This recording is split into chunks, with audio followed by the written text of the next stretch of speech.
And he just showed me that he was committed to our life outside of those walls. And that's what I was really trying to bring in essence.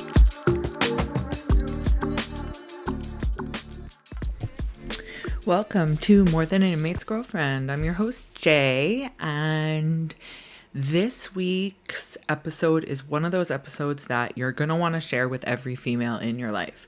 And I mean it, because there are very few times in our lives that we find someone so insightful and so put together and has done the work. Really, that's what it really comes down to, has done the work. And we can look at this couple, who I'm going to tell you in a second, they are active on social media, and look at them from the outside, and they are the sweetest, cutest couple, like just wholesome people. Like you can tell, you know when you can tell a good person, like they're just good people. They just care about humanity. They want to contribute in the way that they can, and they want to help as many people as possible. And you can tell. And this man is Christopher Willars, and this woman is April Willars. And I was lucky enough to get to interview April. From the outside, they look like this perfect couple that is just sunshine and rainbows all the time. But they went through it. And you can start by listening to Chris's interview that I did a couple months ago in the first season. He talks about his side. Now we get to look at April's side. But April isn't only going to talk about incarcerated relationships. I find everything that she says is meaningful to anybody who's in a relationship, who's looking for a relationship, who just got broken up, whatever, going through a divorce. This is the episode because she's so insightful and she's done the work, and you can see it in the couple that they are today, but they haven't always been like that. And she walks us through what happened and why she thinks that they got through and why she thinks that their relationship flourished. And there's a lot of foundations involved, and there's a lot more to it for sure. And she goes through it. So this is one of those episodes. You want to listen to it. You want to send it to your friends. You want to send it to your family. You really want to send it to every woman in your life. I'm telling you, every time I listen to it, which is a few times already, I get something new out of it. They are incredible. April is incredible. When we recorded this, I think she had just found out she was pregnant. Now I just saw on Instagram, they posted pictures of the baby shower. And I cannot be happier for this family after everything that they've been through. So I'm going to keep it short at that. I don't think there's any other information I can relay other than listen closely to this interview. As always, we appreciate your support and love. You guys are amazing.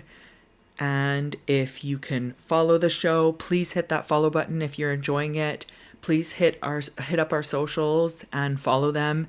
Instagram at podcast_prisongf, TikTok at More Than an Inmate's GF. And that's pretty much it. I'm going to let you go and enjoy this episode. Oh, I can't wait for you guys to hear it. Have fun. Bye.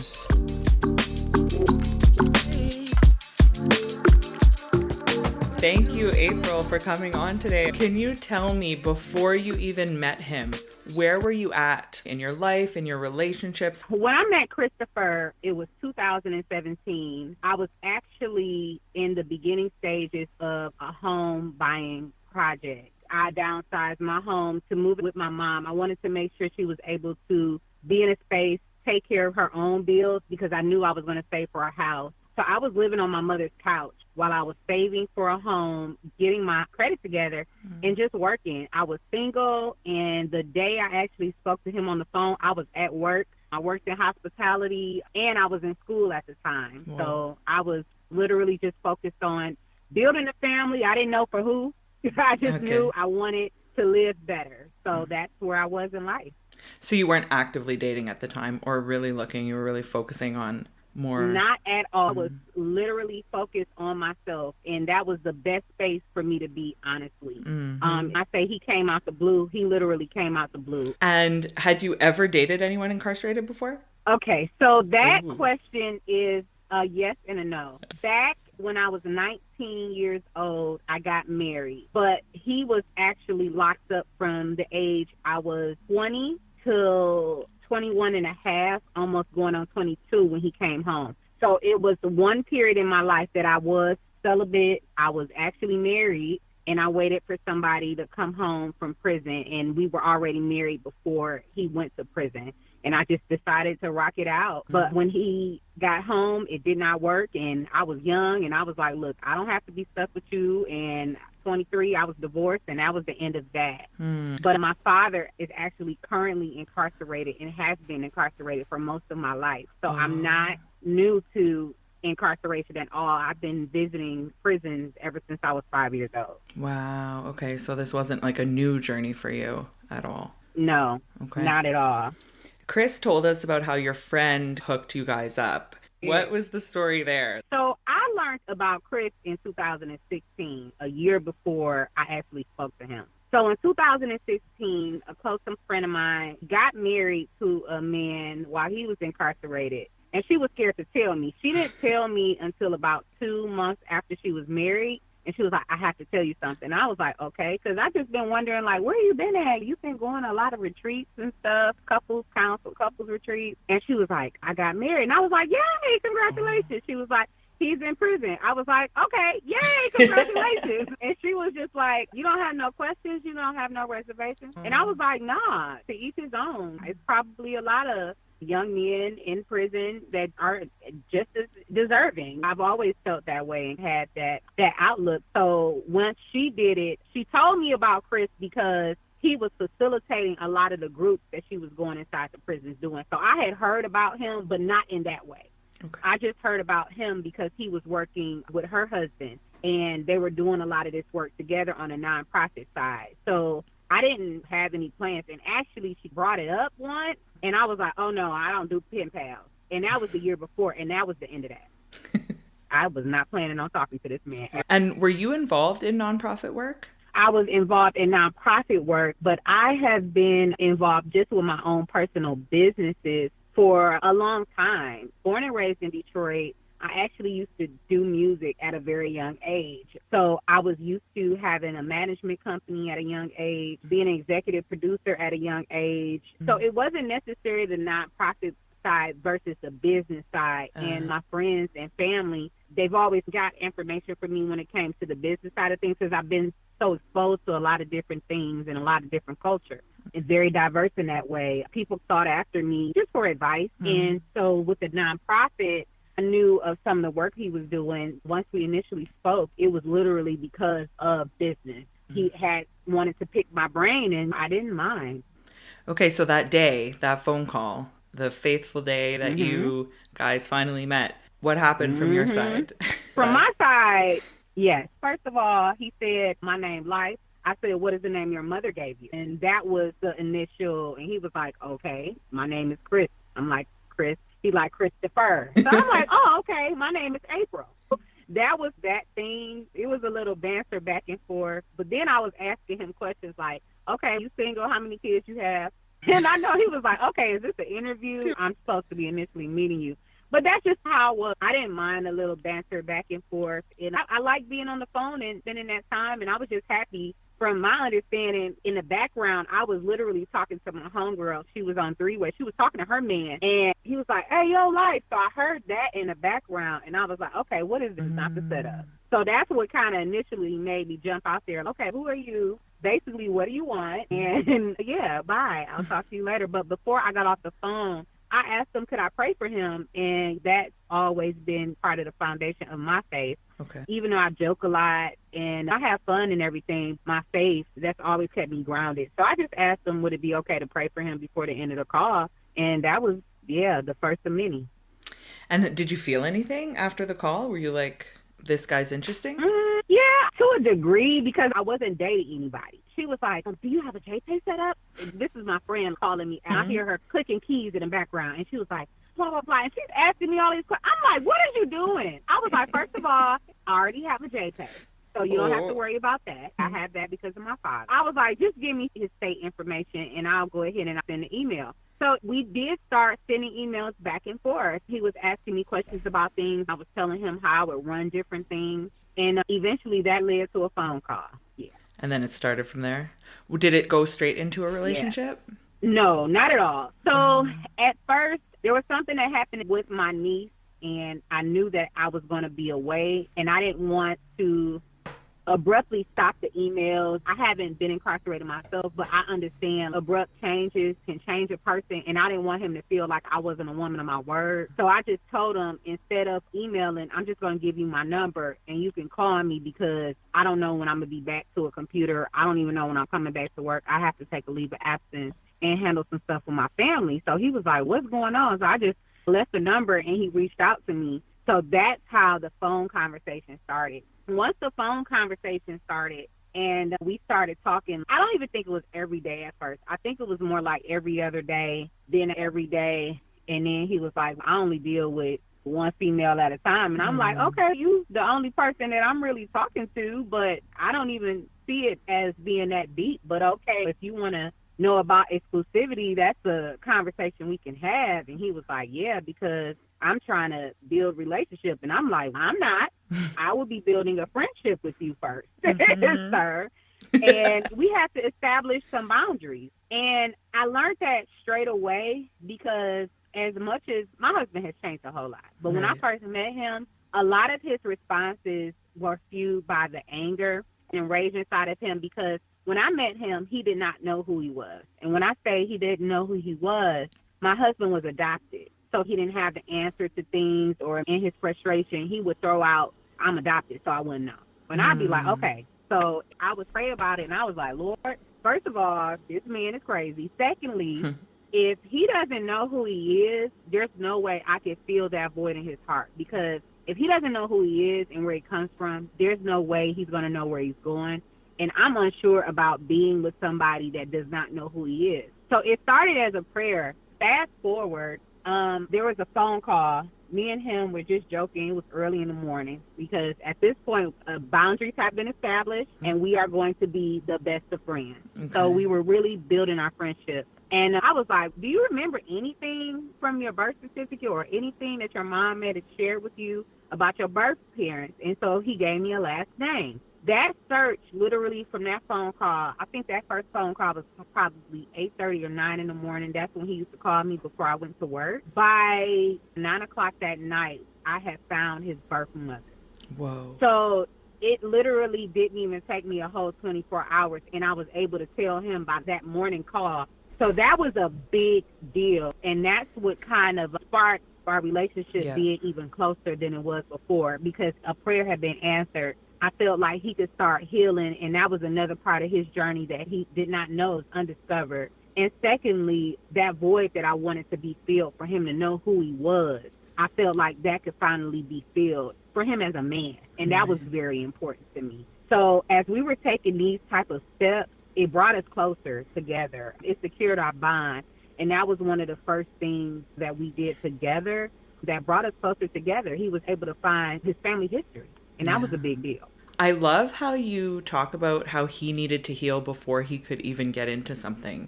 Yeah. You seem so confident and sure, and I love that you were at this really safe place for yourself when you were meeting him.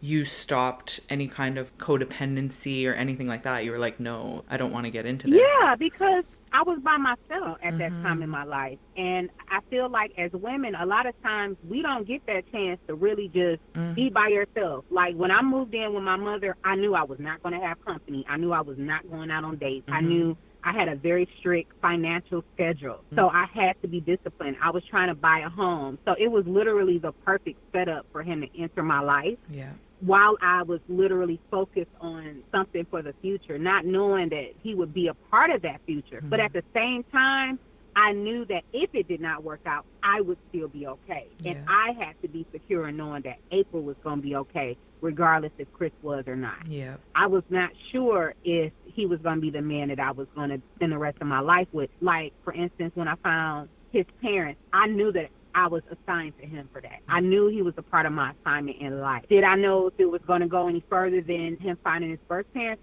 I did not, but I took it step by step, day by day, And we were able to really build a very strong, solid friendship off of that. And that's what makes our relationship even that much stronger 8 years later. Yeah. Yeah, I did this similar thing to you. Just before I met my husband, I was very single for 2 years. Very single. I'm like, Yep. I'm not interested in any kind of relationship that I see anyone else has right now. And Yes. I need to make sure I'm whole before I even Yes. experiment. Yeah. Yes. Whole and healed. So, what was your experience like while he was incarcerated and you guys developed into that relationship? Was it strong? Was it raw? What was that like? I wouldn't say it was rocky once we got past the initial meeting. My then boyfriend, husband now, tried to cancel and not speak to me for 2 weeks, breaking off the relationship when I was supposed to meet him for the first time, and it was over the Thanksgiving break so that I could spend a whole weekend and visit him, two different visits, 2 separate days. But I had already made the plan to spend Thanksgiving with his mother, actually, and her husband, God bless his soul, he's deceased now, but she invited me to come to Virginia and stay with her. So that would have been my first time meeting her. Wow. And we were developing our own relationship outside of him. So 2 weeks before I was supposed to come, I don't remember what it was, but he was just like, no, I'm calling it off. I'm ending it. And I was like, yeah, right. So we didn't speak for 2 weeks. And right before, I think I sent him an email, like, still going to your mom's house. Wow. He was like, oh, if you come to visit, I'm not going to see you. And I was like, okay, we'll see. So that's what it was. And then I went to visit, and he came right out. What? And he kissed me, and that's what it was. And I was like, okay, I see what this is going to be like. I felt like he was at a place in his life where he needed touch. And it's still like that to this day. If I want to calm Chris, I literally can just touch him. You know what I mean? And being confined for so long, not having a woman's touch, not knowing how to really communicate with a female like that, from being in that harsh environment, I just felt like he needed a soft touch. And he really just needed some love, regardless if he rejected the love or not. I was not going to let everything that we had accomplished in our friendship be ruined because he having a moment. No, that's not how this works. Yeah, I went, and he came out, even though he said he wasn't. Wow. And then I seen we kissed again at the end of the visit, and then I came back, and everything was back to normal. Whoa. But that was the extent of it. And us being long distance, me being in Atlanta, him being in Virginia, that part made it really tricky. But I also scheduled the visits accordingly. It would be like every 3 months. And for me, that was the hardest part, because I knew in those angry moments that he used to have, if he just had a touch from me, literally, I know I could calm whatever was inside of him. And that's literally how I was. Like, I was just holding his hand the whole visit. He was quiet. Aww. He had nothing to say. Nothing smart to say. Nothing angry. And I'm just like, okay, this is like a lion that just needs to be tamed. Yeah. Literally. He just needs a touch. And they don't have that. And I realized that very early on, and I just was not going to let him ruin the best thing that happened to him because of his temperament. Yeah. I had a lot of experience with having a bad temper growing up, and that was one of the things that I was actually working on before I met him, was my temper and my responses. So I saw a lot of myself in him, too. He is so lucky that you recognize that, because I don't know that I would have shown up if I was you. For real.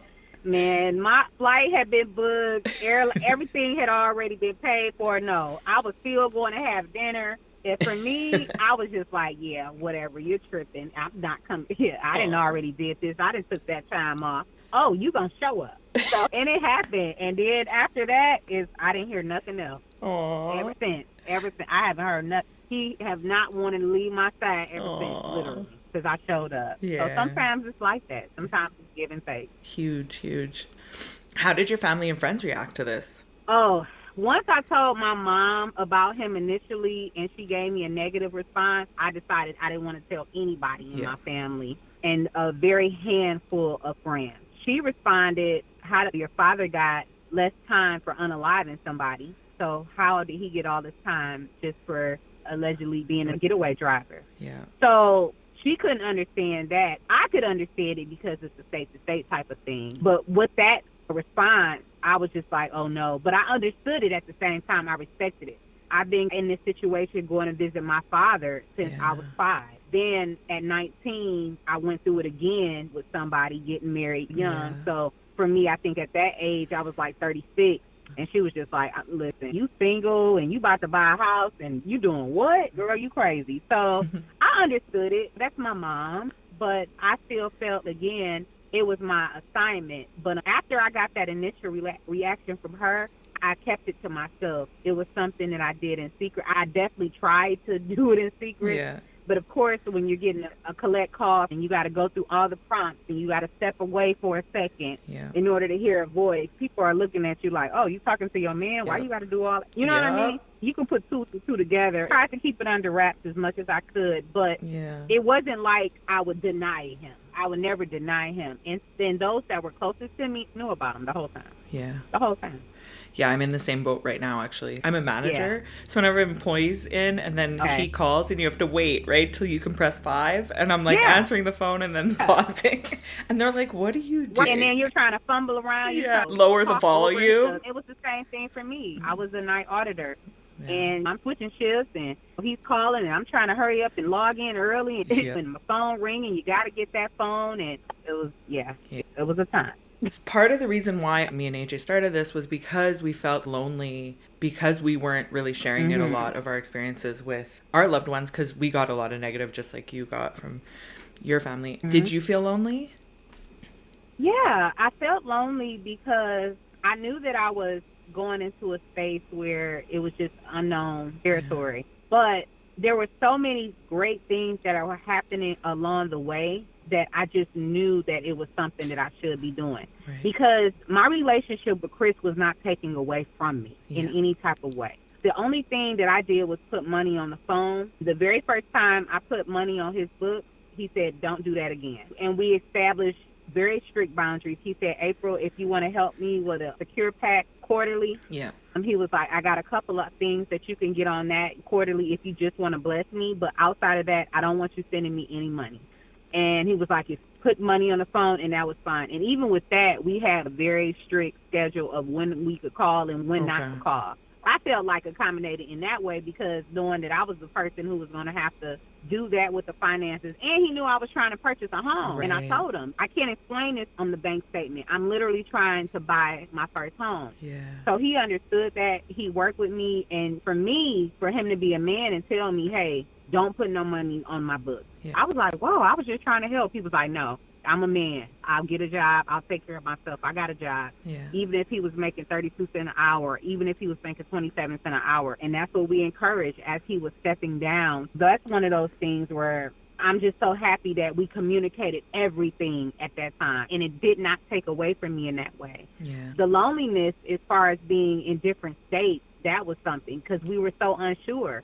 We didn't know how things were going to end. We thought he was going to get a conditional pardon. The pardon fell through. Then he had to ask me, like, hey, are you going to be willing to wait? Because at this point, we're already in a full-blown relationship. Yeah. And I was like, yeah, of course I'll wait. I'm like, how long you got? 2 more years? Okay, we good. Yeah. So it was all about communication and just literally every conversation that we were having, making it count. Trying to not have those blow-up conversations where we're both and we waste the money on the phone. I hated that because I'm like, we do not have money to waste. For me, as long as we were doing our best to stay on the right path, him being not there physically, I felt was harder for him than it was for me. Okay. I was okay because I was literally in school working and trying to build a home. I had a plan, so I had something to focus on. So I was telling him in his lonely time, look, I need you to go to the library. I need you to try to get an article on this. I need you to try to get a book on this. I need you to look into mutual funds. I need you to look into investment stocks. I need you to look into Bitcoin. Wow. So there were things that I was giving him to feed his brain, and he would run with it, and it shows today. Yeah, for real. So the idea of marriage, how did that come up? Chris said he knew I was his wife from initial phone call when I asked him about his name. Me, I've always been open to the unexpected. Being married to him and having that thought, it's not that it didn't cross my mind versus making sure it's not rushed. So that's why I think setting up the initial boundaries of friendship was so important to me because I did not want him thinking it's okay to just be in a full-blown relationship and then you're going to get out and we're not going to have nothing. No. There are things that we need. So I actually gave him a list of 5 things that I wanted him to complete before we were married. And I wish I could remember all the Right. things.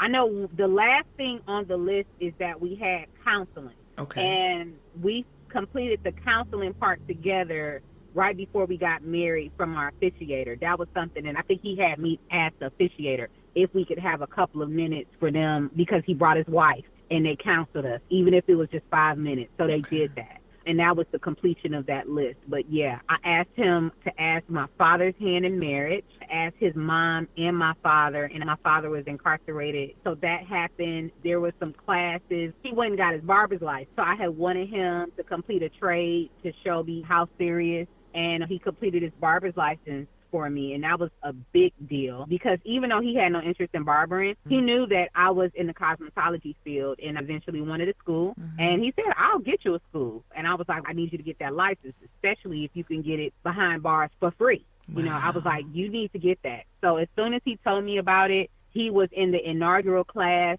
for the camp that he was in, and he was one of the 5 that took state board out of that inaugural class, and he completed that. So that was a really big deal. Yeah. He gave me his word. Even though he fought tooth and nail, there were days he wanted to drop out, and I was like, nope, you said, and he did. He completed it. Wow. He was showing you how serious he was about this. Yeah.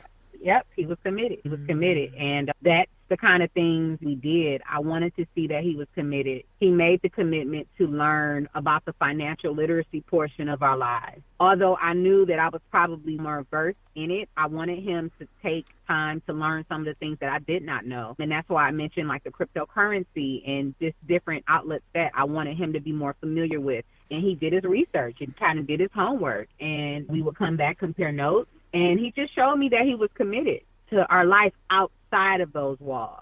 And that's what I was really trying to bring in essence. Like, hey, you're there, but guess what? You're coming out of there. So I need you to step down, so to speak, and just step away from that baby step it little by little, all the way up until that last year where I told him once a month, give something away. You're not going back. Give it away. Oh, wow. And give it away. Don't sell it.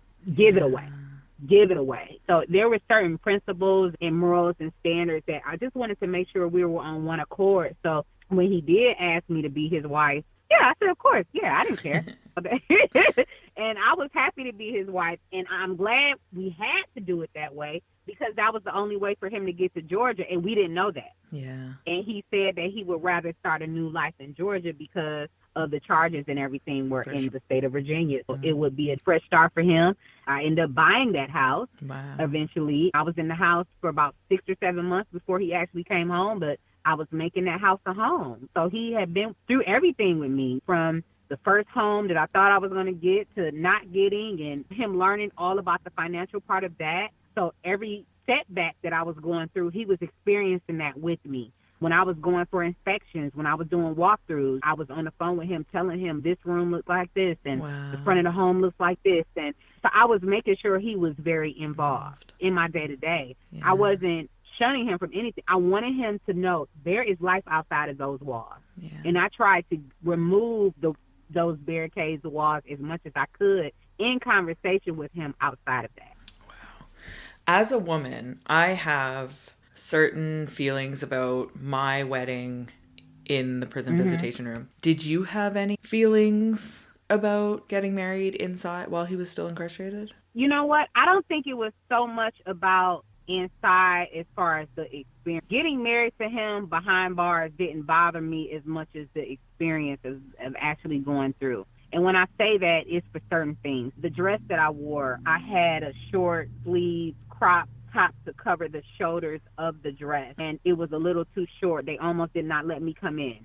So that was a big deal for me. The disposable camera that I bought, the lady who was taking the pictures, I pushed the button on the camera for the first one so it did flash, but she did not press the button for all the other ones, so we literally had one good photo, and then the rest of them came out very dark. It was just moments like that I wish I could have got back. The drive by myself, I remember stopping by Dollar General on the way home. A lot of those towns only have Dollar Generals. Somebody was like, oh, you look very nice. Not like you're a beautiful bride. You know what I mean? She wouldn't know I just got married because I didn't go in an actual wedding dress. But there was that long drive home and not having that honeymoon. Moments like that, and then traveling, and now I'm going to a different state, and I literally go back to work the next Monday because we got married on Labor Day weekend. And I go to work and I'm like, my name's changed. I just got married. And they're like, okay, where's your husband? So it would be awkward moments like that. Yeah. Like, no, you didn't invite us to the wedding. You got married.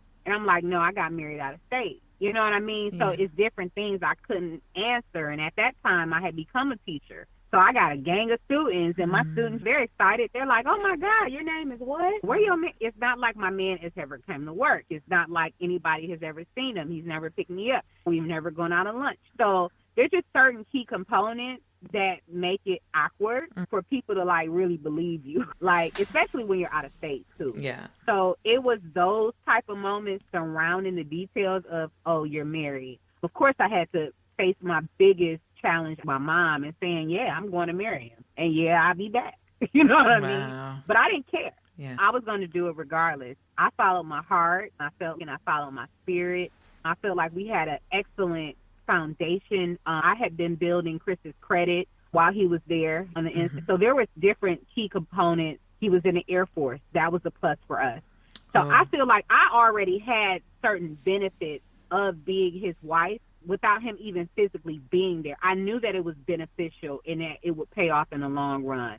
It was just up to me to kind of lay that foundational work. And I'm so glad that I did, because my husband just retired me. It just goes to show that if it's about purpose, and this is why I always tell people, our relationship was built on purpose. It wasn't like it was just a pen pal thing. No, it was literally built on purpose. Our relationship was meaningful. We both made sacrifices. He could have said, hey, I don't want to go to barber school. I don't care about being no barber. That's your thing. But it was a sacrifice. He still made it. He didn't do anything with the license besides help me going to school. So he cut a couple heads here and there. But overall, he did that to add to my part of the legacy. Okay. And we're a dream team because of it. Yeah.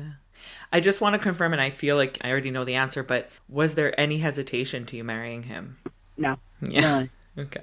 None. Of course, there's always a thought, what if he comes home and this and that and the third? But to be honest, I feel like at the end of the day, the worst thing he's going to do is leave me and go back to Virginia. I'm still okay. Yeah. Because the home that I initially bought, even though I bought it for us, remember, it's still in my name. Right. It was something that I could afford. I didn't go beyond my means. I didn't invest too much that I felt like that I couldn't recover, because I only invested in the phone and I only invested in Secure Packs. So I don't feel like the time was wasted, because everything that I was doing, it was edifying my spirit as well. It did not take away from me. The relationship with him never took away from me. Wow. It only added. And when you're dating somebody out here in the real world, you're spending money on them. You're doing all kind of stuff. You're spending gas money to go back and forth. Like, you're still spending money. So the money part of it, me investing on the phone, and we're having communication, we're having conversation, we're no sex before marriage. Yeah. There were so many great key components that made it edifying,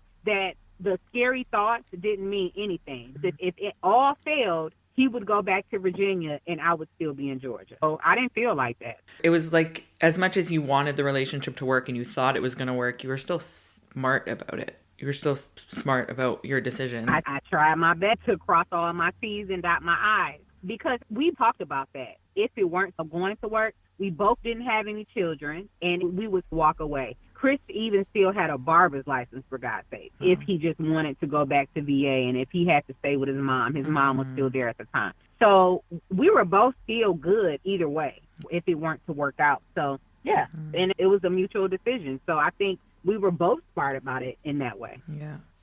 Leading up to his release, what were you thinking? Were you thinking it was going to be all sunshine and rainbows? Oh, yeah. And boy, was I wrong. That's the part I'm scared of. I thought it was going to be sunshines and rainbows. I thought I was going to be able to put this thing on him and we just going to ride off into the sunset. But no, like, we got pulled over by the police on our way back to Georgia. So that was a thing.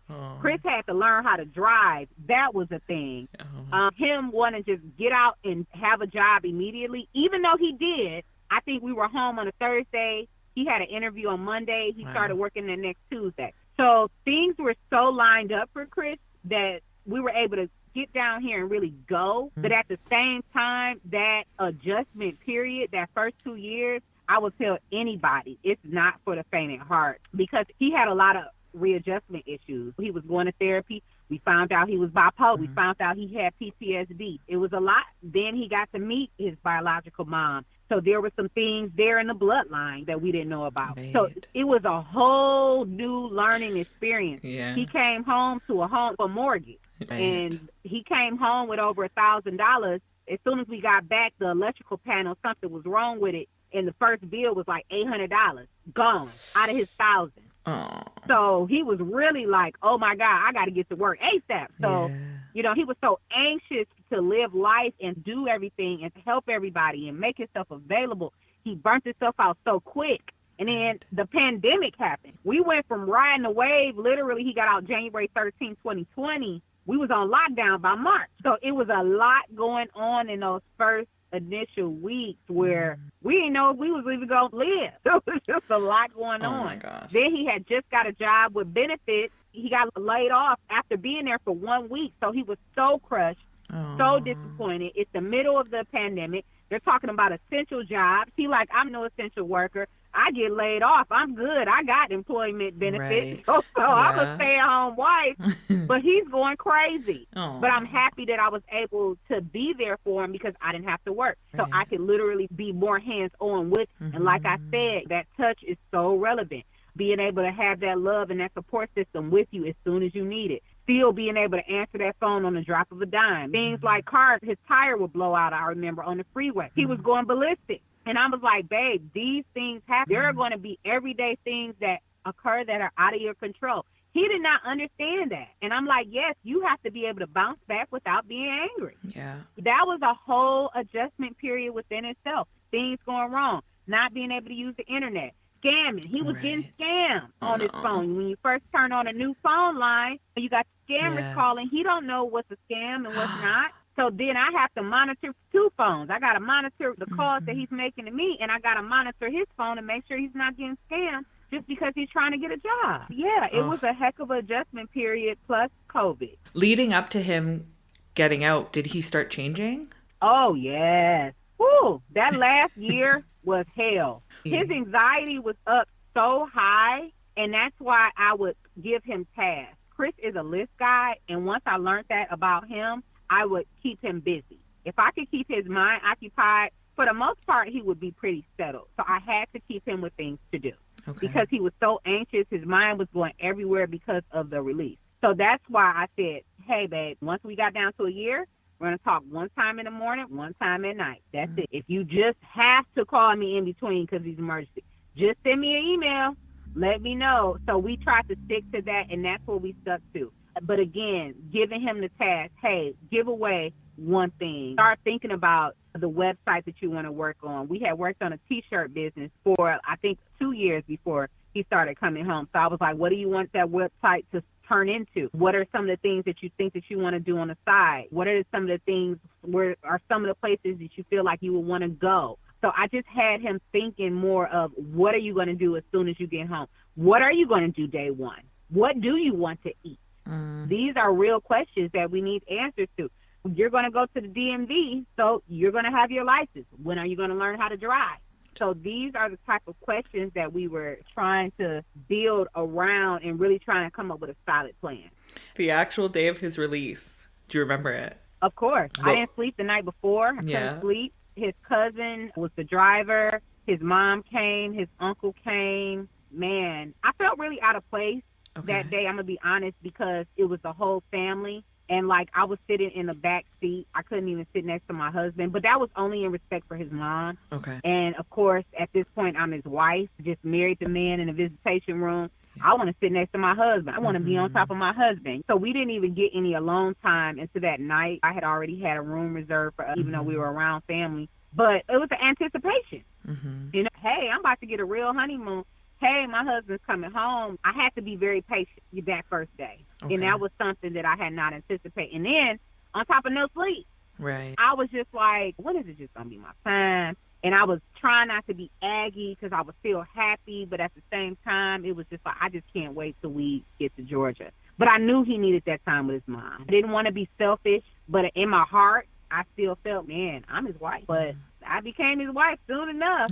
He was all mine very soon enough, and I couldn't give him back after that. Yeah, it was just one of those things. It was a given. So you talked about all the crazy things that happened after his release. What point were you like, this is really not going to plan? I don't feel like it was ever not going to plan. Okay. I feel like it was more, I didn't know what I signed up for. I remember him being behind bars and we would have an argument. He'd be like, this what you signed up for? I'm like, I know I signed up for this. I did not read the fine print and it was not visible. So that was like my whole thing. I did not know that the adjustment period was going to be so hard. Obviously, nobody knew about COVID. So that just added to the mix. But as far as the things and the issues with his mind, some other things happened. He had just met his biological family. He had a brother at that time. His brother, unfortunately, committed suicide right before he was about to speak to Chris for the very first time. So it was a lot of other devastating moments that happened around that adjustment period and being there for him as much as I could, but not understanding the mental health aspect of all the decisions were going on. I did not understand the mental health help that was really needed. Okay. That only a therapist could provide, or only us going to counseling could really help me to understand what was going on with him. So until we actually saw a therapist, I just was like, okay, this man crazy. You know what I mean? But I'm going to deal with this crazy man because he's not me. But I needed outside help and support, and that outside help and support came from therapy. It came from workshops. It came from us talking about it on the podcast. It came from us reading more materials about it, and that helped a great deal. Once we started getting the mental health support and we recognized that he needed mental health support, that's when things started to take a turn better. But I didn't know what to expect. And then remember, it's the whole world at this point. I didn't develop anxiety. I had never had anxiety in my life. Oh, gosh. But a lot of that, it wasn't just because of his adjustment. A lot of that was because of COVID, too. So it was the whole world was being reset while this man was being reset. That was crazy to me, more than anything. Yeah. Was it that your communication changed? Before he came out, it sounds like you had really good communication and were able to work through any issues that you had. Was that the struggle? How did you recognize that it was mental health, and how did you get there? I just felt like there was just some parts of him that I just could not get him to work past because of his lack of life experience. And I wasn't able to necessarily answer the questions or give him the advice needed. Only a mentor could, or a peer mentor, or a man could, because I'm just a woman, I felt like. And he's a man who's been through these harsh environments. Things are a lot harder for him. So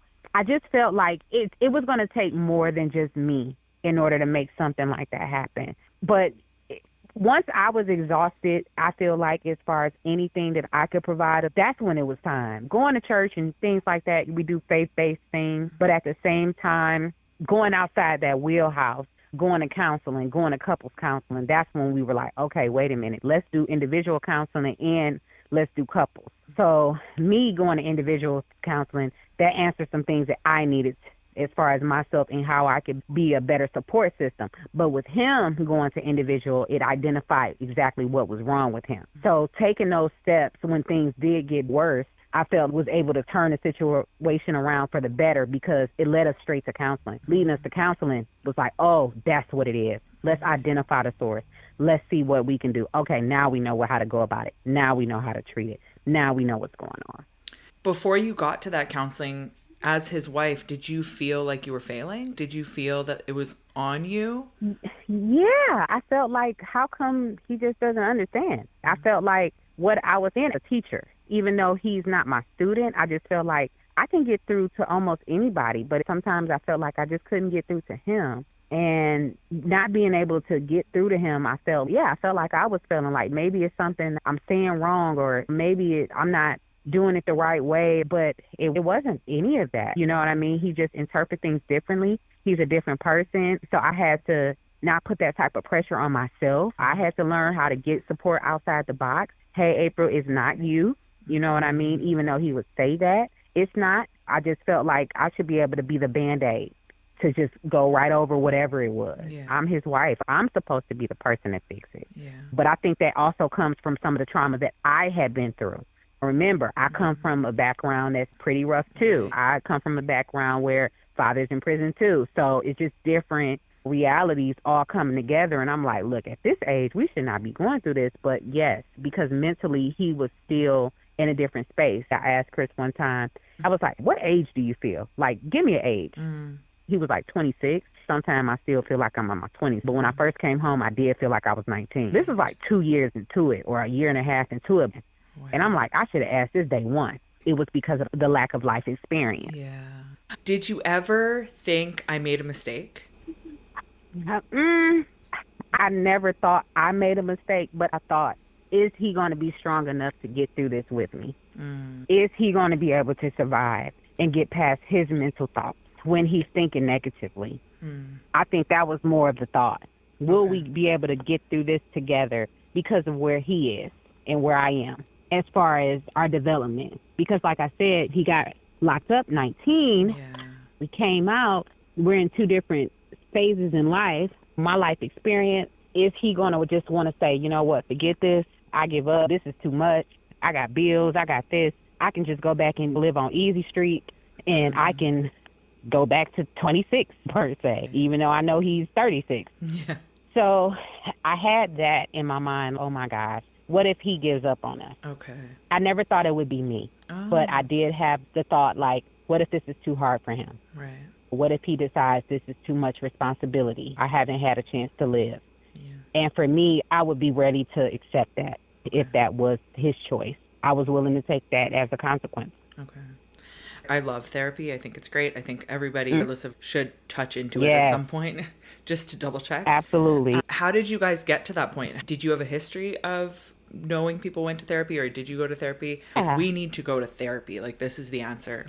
Yeah, it's something that we had talked about while he was inside. I know for me per se, I tried to go to therapy every so many years. I needed like a therapy reset. I think that was, again, one of those requirements that I gave off when I said we need to do counseling together. I knew that we needed an outside ear, outside support, somebody else that may have a little bit more wisdom than we had. And he's never been opposed to that. I've never been opposed to that. I knew it was something that we can navigate through together, at least that part of it. Yeah.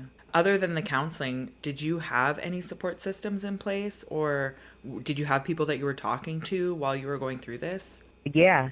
So the same friend of mine that hooked us up, as soon as her husband came home, they started going through it, and it was rougher than us. Oh. And their relationship they ended up getting a divorce. Oh. Seeing that, it was like, okay, I know we're different, but at the same time, it's like we started the same way. So that was always like, okay, how do we know it's going to work out for the better? And you got people like that. But then we also had examples in our life, couples that were doing fine, but they had already been together before I met Chris while he was locked up. So it was different besides somebody who was already married and then their significant went in and they were waiting for them when they came home. So it was a little bit different. Okay. We didn't have too many statistics to show us how to be like what we wanted to be. So we knew that we were doing something a little bit different, seeing as though we met while he was behind bars and we didn't know each other before he went in. Yeah. So that part of the story was new to us, and we had to only really rely on ourselves. We didn't really have too much of a support system. I know I couldn't really lean on anybody because I didn't trust anybody with my heart, and I feel like he was my heart, and I just know. I really made the decision early on to only be around people that are going to love us, and if they didn't think that this idea of love was ideal, I didn't want them a part of our story anyway. Yeah. I had went as far as telling my family members that once I get married, just know, don't ask me for nothing. Don't try to depend on me for anything, because I was always that person. I always made myself available for my family. Right. And for me, getting married to him was kind of like a safety blanket for me. You utilize it as a shield, because I had been getting taken advantage of because I didn't have a love interest. Yeah. I didn't want to rely on anybody else. Yeah, I didn't even look outside the box. If it wasn't a therapist or somebody that can really help or give us advice in marriage, I wasn't interested. Do you remember feeling like you finally are seeing the light at the end of the tunnel and that you guys were moving to a good place? Yeah. It's been so many milestones within it all. Sometimes tragedy and trauma can bring you together. Chris was the first man to get me pregnant. My first time getting pregnant was at 38 years old. Yeah. So when we experienced loss together, it brought us together. It was severe because I also feel like it could have broke us. It could have went the other way. Because in my mind, I was like, you have the chance to live your life. The man normally have a chance to have a baby more so than the woman. So I'm like, if it's a problem with me, maybe you should go find somebody else. And he just said no. He was like, I'm going to stick it out with you regardless. Of course, that made me love on him more. Of course, I never wanted him to leave me, but at the same time, they say you love them enough to let them go. You want them to be happy. You want them to experience certain things in life that they never got to, especially being away for so long. Right. So that's how much I loved him. So I feel like certain tragedies have brought us closer together. But, of course, milestones. Right. Him helping me with the school, his word. Crazy. When I said I had a plan and I came to him working for the first 2 years after the pandemic was able to secure a second mortgage or that home equity loan in order to put the down payment down for the school. I might have laid the groundwork, but guess what? Now my husband's name is on the mortgage. So you never know how life is going to work like that. And then him believing in me enough and taking that chance, that was a whole roller coaster within itself. Building a business together, brick and mortar. Nobody in our family had done that. Either one of us had ever done that before. Crazy. You know what I mean? Yeah. Taking these big leaps of faith out there, jumping into unfamiliar territory, the both of us, man, that's epic. And you only have each other. Right. Like, you only have each other. That is the only team you have. You may have people that may say, hey, I want to help, hey, and then we saw a lot of people that didn't want to help, and they eventually faded out. Yeah. And it was still us at the end of the day, holding the bag. So, yeah, you go through these experiences, and they build you for the better. Having that amount of trust, like, that is... Yes. Wow. It's a lot.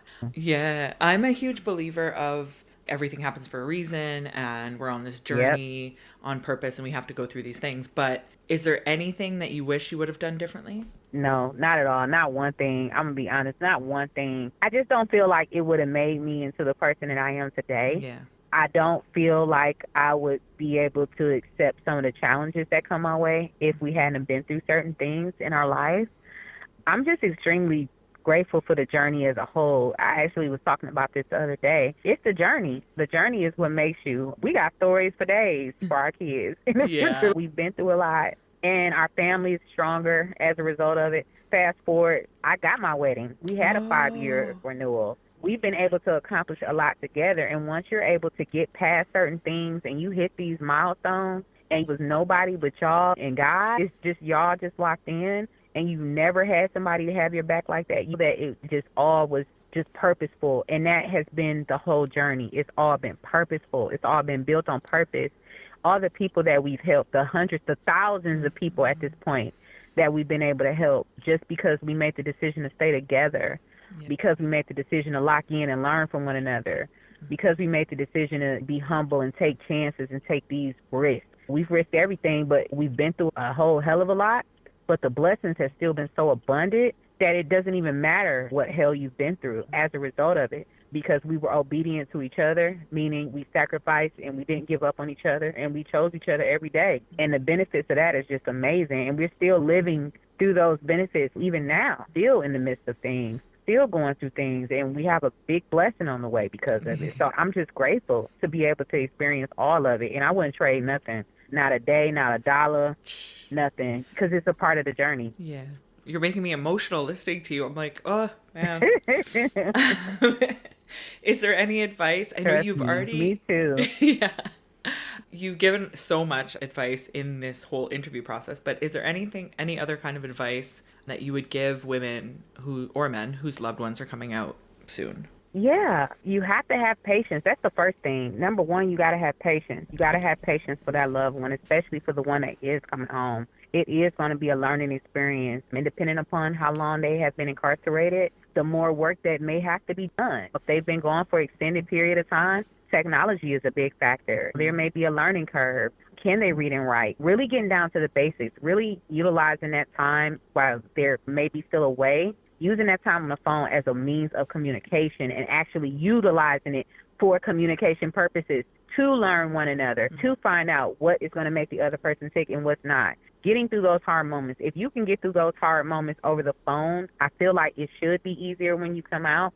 But at the same time, talking about every single topic that you can think of that you might want to know in the future. Like, we talked about everything. Leave no stone unturned. From bedroom talk, people want to have dirty, nasty talk, to financial talk. Everything needs to be discussed. You want to know your partner intimately, and the only intimate way, to me, I feel like, is really getting inside their brain so that you can really get to know that person. Find out what's on that person's heart.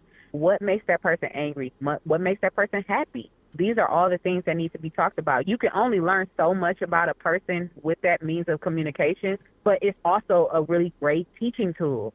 Asking one another, what is it that we both need to know about each other?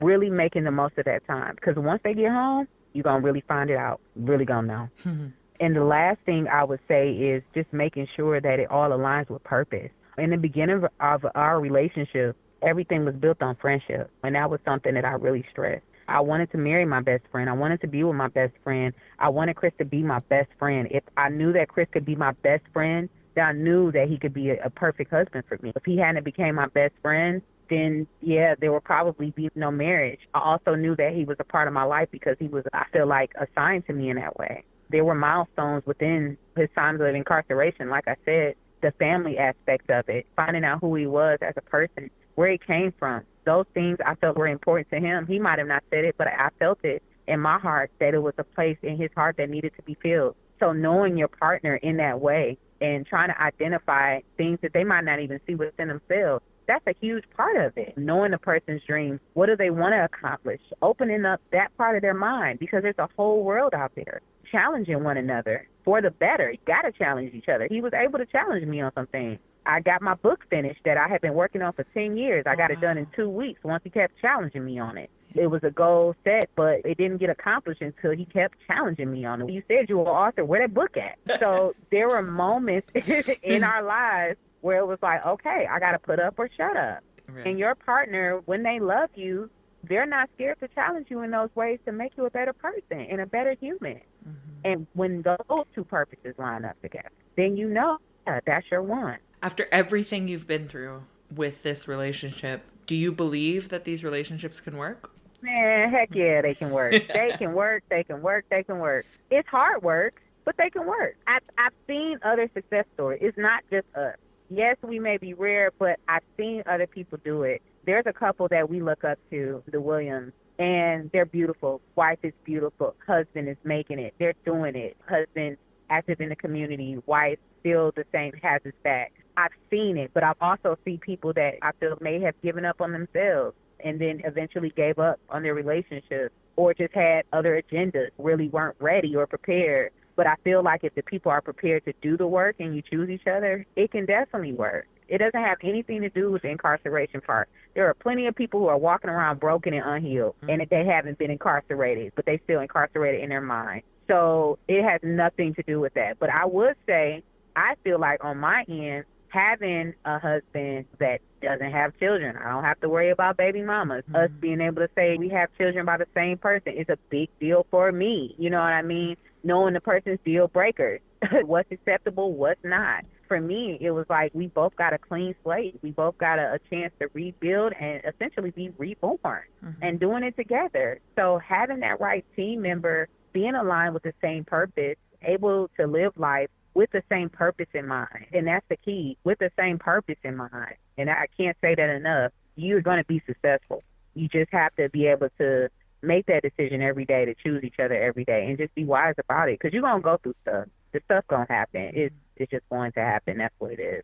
Okay, last question. We all know what Chris is doing and he's everywhere. What is your next steps? What being goals? A stay-at-home mom. Yeah. Being a stay-at-home mom. That is my next step. Okay. Stay-at-home mom, cooking, cleaning, just being a wonderful wife and mother, to be honest. It's the first time in my life that I've been able to just focus on that. Me personally, I've done everything under the sun that I wanted to do. I had a chance to live before Chris came home. I was a flight attendant. I've also worked on a cruise ship. I worked in hospitality, so I'm well-traveled, versed. I didn't have any children, so I was able to have that freedom and live. I'm so glad that I got all of that stuff out the way. So by the time I met him, I was literally in a place of waiting, trying to buy a house, didn't know how it was going to be filled. Like I said, I just knew I wanted a 3-bedroom house, had no idea he was on the way. But I was settled enough in my life, and I knew what type of direction I wanted to go in. I knew that eventually I would want to be married.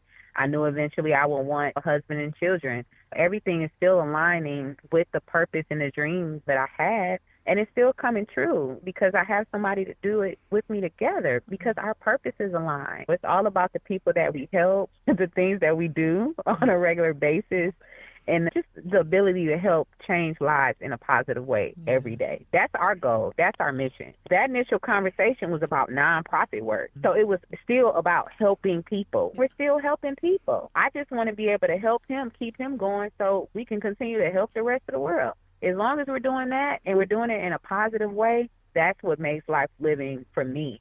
I've always been that person. When I was behind the chair doing hair, you tell your hairstylist everything. Yeah. I was that listening ear. I was that person to boost self-esteem. I was that person to make people feel good when they walk up out the salon. Even down to those small details, it's the same thing. I still want to be able to identify who might need the help and being able to help them without hindering ourselves. And that's what it's about. It's about being able to help each other. That's what's going to help the world go right. That's what's going to make life more meaningful. And as long as we're doing that together, I know we're living our lives on purpose with purpose. And that's what it's about. I cannot tell you how blessed I feel to have been able to talk to you. Like, I am so grateful that we were able to make this happen. So insightful. I can understand why he has so much love and respect for you. I just appreciate you so much. And I hope this helps some women. I really do. I hope it's edifying to their spirit. I hope they get something out of it. I hope it really changes lives and get them to really look at the relationship a different way. Because when I'm getting these messages from ladies, I got a message the other day and she was like, oh, we just so into each other and we just love each other. And I'm like, okay, where's the substance? You know what I mean? I didn't say it in that way. When we got down to it, what is the purpose? Is it just to say that you're doing something, or is this going to be beneficial and edifying to the both of you? How can you both grow from this? And that's what I want to know. It's about getting to that meat, not the meat rock. It's about getting to the meat of things. Yeah. How can we build? How can we grow? How is this going to edify our spirit? So I just hope it does that for some ladies. Oh, I think it will so much. I feel so different already. Thank you so much. Oh, thank you. Yeah. Take care. Thanks again, April. Thank you. Bye. Thank you. Bye-bye.